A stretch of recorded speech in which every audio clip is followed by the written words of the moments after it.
Welcome to Victoria, location of the most livable city in the world, Melbourne. Oh wait, how quickly things have changed for the worse.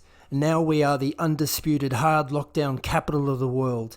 Not only have the government recently gained more power to declare 3-month lockdowns at a whim, which I examined in a previous video, but there is worse yet to come, with laws coming into effect soon which are ideological in nature and aimed directly at religious groups and parents.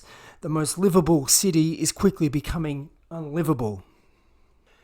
A new law coming into full effect in 2022, the change in suppression, conversion practices prohibition, will criminalize what it calls suppression and conversion practices. These include electric shock therapy, which have not been practiced for decades in the US and if ever in Australia, and exorcisms, which also have no place in society either. These practices have already been banned in many countries around the world, so why the need for these new laws?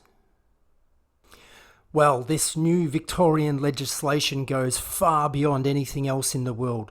This law will also criminalise dissuading any person from changing their gender and often undertaking irreversible surgery or hormone treatments.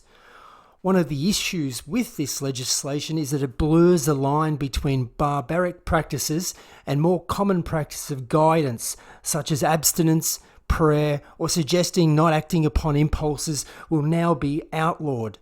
This will force people of faith, such as pastors, concerned parents, or even friends, to choose between not assisting a person who may be asking for help or potentially going to jail for up to 10 years.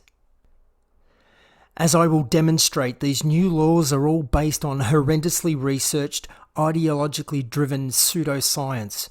The main study, along with a pilot, referenced by the Victorian Equal Opportunity and Human Rights Commission, were used to inform these new rules. The head of this study, Timothy Jones, is oddly a history professor, not a psychiatrist or someone in the medical field as you might have expected, and he has a clear bias. He wrote an appeal in the local newspaper stating that it wasn't directed at people of faith. Yet this limited study only interviewed 35 people, all but one having a religious background.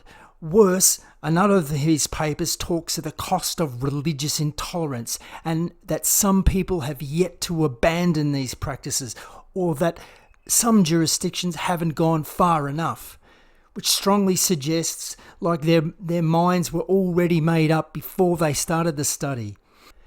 Jones suggests, rather than stoking fear, religious and opinion leaders should read the extensive work. Unfortunately, though, it only makes it more worrisome. In this paper, the authors concede the possibility of the participants may have been biased.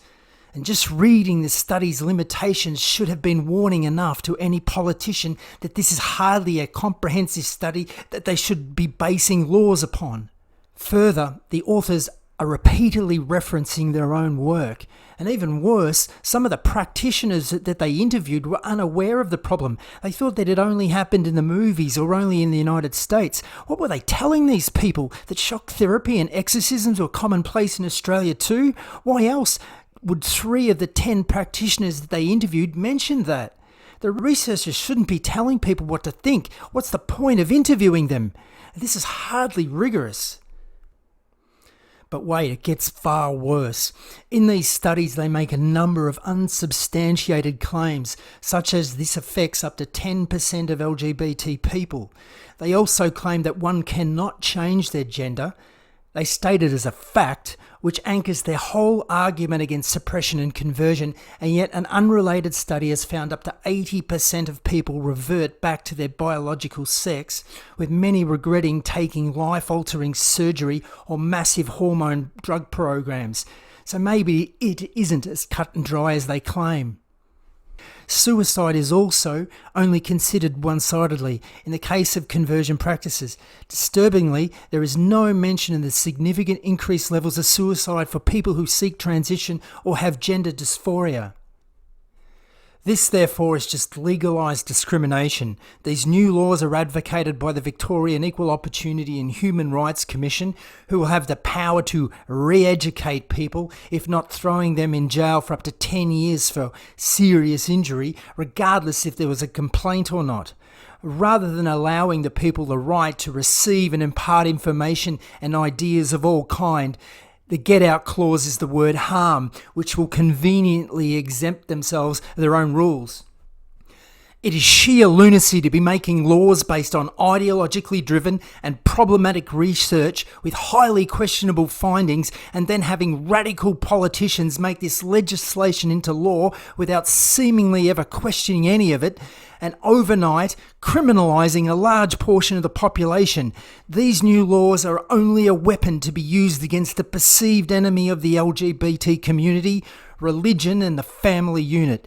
But the only outcome will be to rip the social fabric apart, as has happened in the past with the persecutions by the Romans and also during last century in the Soviet Union.